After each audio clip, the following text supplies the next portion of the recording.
good and manifold in every way. So I get to the church. Then now may know the whole, you know, with the veil. So then the pastor is like, no. I need to see you guys first. And we're like, what do you mean you need to see us first? I mean, he's not supposed to see me and stuff like that, but he insisted. And we were like, oh my God, like, okay, fine.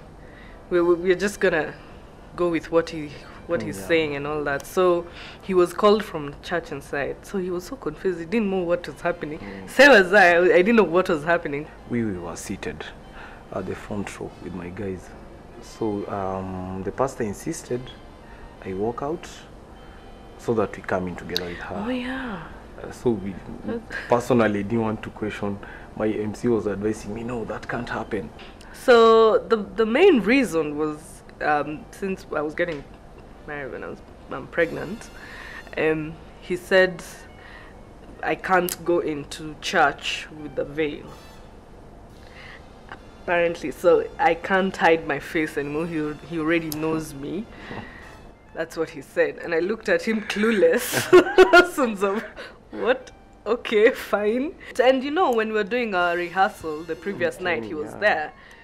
He came, so that was something else that was just blew us out of proportion. The rest of the process was the same. It's just that my veil was, I was unveiled. It's something like that.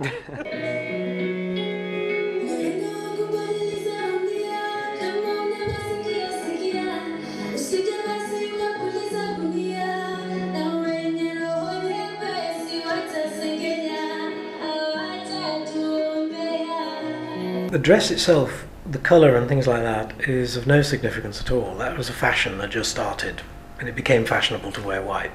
Before that, people wore their best clothes. That was all there was to it. But the veil was very interesting, and the way the dress was made has one or two traditions associated with it. The most important thing is that, of course, the groom was never allowed to see the dress, and the bride could not make it herself. And it must not be finished until the day of the wedding. So in a lot of places it's the tradition to leave a needle and thread in the last seam and to just tie it off as you leave to go to the church, so that it's not finished until the last possible moment. It used to be thought to be very bad luck for the thing to be sitting around waiting for the service. If you see what I mean. The veil came about because of a belief that from the time a girl left her father's house, because in the old days she would be married from her father's house, until the time she was married, the end of the service, she was very vulnerable.